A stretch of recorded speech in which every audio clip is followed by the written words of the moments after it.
Hi viewers, welcome to ED action. இன்றைக்கி வந்து ஒரு சூப்பரான ரொம்பவே சிம்பிளான ரெசிபி தாங்க செய்ய போகிறோம். இது வந்து நம்ம முட்டையை வச்சு இன்றைக்கி வந்து ஒரு ஸ்வீட் செய்ய போகிறோம். ரொம்பவே சிம்பிளாக செஞ்சிடலாம். எப்படி செய்கிறதுன்னு பார்க்கலாம். இந்த வீடியோ பார்க்குறவங்க லைக் பண்ணுங்கள், ஷேர் பண்ணுங்கள், சப்ஸ்கிரைப் பண்ணுங்கள். இப்போ வாங்க நம்ம வீடியோக்குள்ளே போகலாம்.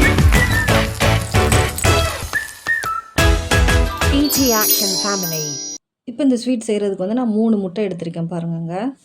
3 முட்டை நம்ம வந்து கோவா போட்டு தான் இன்றைக்கி செய்ய போகிறோம். நான் கோவா வந்து 100 கிராம் அளவுக்கு எடுத்திருக்கேன் பாருங்கள். பாருங்கள் 100 கிராம் அளவுக்கு எடுத்திருக்கேன். இனிப்பு இல்லாத கோவா தாங்க எடுத்திருக்கேன். இப்போ வந்து இது வந்து இனிப்புக்கு தேவையான அளவுக்கு வந்து நான் வந்து வெல்லம் தான் எடுத்திருக்கேன். நீங்கள் நாட்டு சர்க்கரை சேர்க்குறனால சேர்க்கலாம். நான் வந்து 5 டேபிள் ஸ்பூன் அளவுக்கு வந்து வெல்லம் எடுத்திருக்கேன். இதில் வந்து மண்ணும் இருக்கும், அதனால் கரைச்சி எடுத்துக்க போகிறோம். இப்போ வந்து கொஞ்சமாக 1 ஸ்பூன் அளவுக்கு தாங்க தண்ணி சேர்த்துருக்கேன்.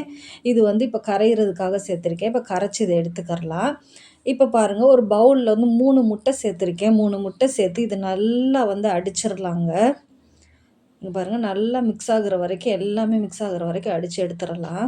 இது ரொம்பவே சிம்பிளான ரெசிபி. இப்போ எல்லாமே அடிச்சுக்கிட்டாச்சு. இப்போ வந்து பால் வந்து ஒரு 50 கிராம் அளவுக்கு எடுத்திருக்கேங்க. நம்ம காய்ச்சி ஆற வச்ச பால் தான் எடுத்திருக்கேன். கொஞ்சம் திக்கான பால்னால் ரொம்பவே நல்லா டேஸ்ட்டாக இருக்கும். 50 கிராம் அளவுக்கு கரெக்டாக இருக்கும் 3 முட்டைக்கு. இப்போ ஏலக்காய் தூள் வந்து 1/4 ஸ்பூன் அளவுக்கு சேர்க்குறேங்க.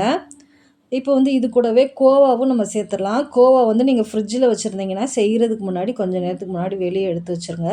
அப்போ தான் நம்ம உதுத்து விட்றதுக்கு நல்லா ஈஸியாக இருக்கும். நல்லா கரையுங்க கோவா.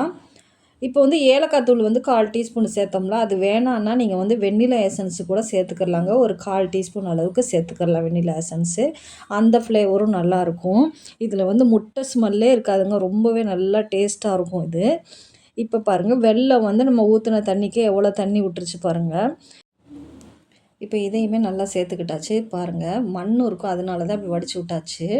இப்போ இதையும் சேர்த்து நல்லா மிக்ஸ் பண்ணிடலாங்க.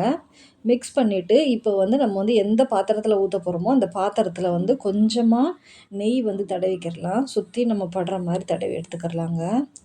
இது பாருங்கள், ரொம்பவே சிம்பிளான ரெசிபி தாங்க. இது வந்து நம்ம வந்து குக்கரில் தான் இப்போ வச்சு வேக வச்சு எடுக்க போகிறோம். நான் வந்து குக்கரில் வந்து விசில் தாங்க போட போகிறேன் இன்றைக்கி.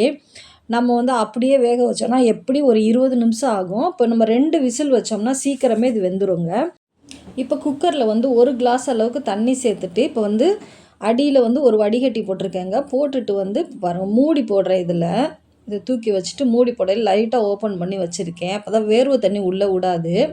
இப்போ பாருங்கள், மூடி வச்சிடலாம். மூடி வச்சு விசில் போட்டு 2 விசில் தாங்க. 2 விசில்லே ரெடி ஆயிரும். அதே போல் அடுப்பு வந்து ஹை ஃப்ளேமில் வைக்கக்கூடாது, மீடியமாக வச்சு தாங்க வேகணும். அப்போ தான் நம்மளுக்கு எல்லா பக்கமும் நல்லா வெந்து வரும். இப்போ 2 விசில் வச்சு எடுத்துட்டேங்க. இங்கே பாருங்கள், நல்லா வந்துருச்சு பாருங்கள். இது நல்லா தண்ணி விடாமல் அப்படியே நல்லா கெட்டியாக வருங்க. நம்ம கோவா போட்டு செஞ்சுருக்கிறது வந்து நல்லா கேக்கு மாதிரியே இருக்கும். இப்போ பாருங்கள், வெளியே எடுத்து வச்சுட்டேன். இது எப்படி ஒரு 1/2 மணி நேரம் ஆற வச்சுட்டு தாங்க எடுக்கணும். அப்போ தான் நல்லா வரும்.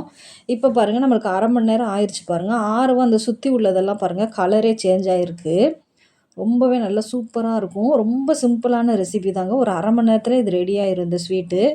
நினச்ச உடனே செஞ்சிடலாம். இதில் முட்டை ஸ்மெல் எதுவுமே இருக்காது. ரொம்பவே நல்லா சூப்பராக இருக்கும்.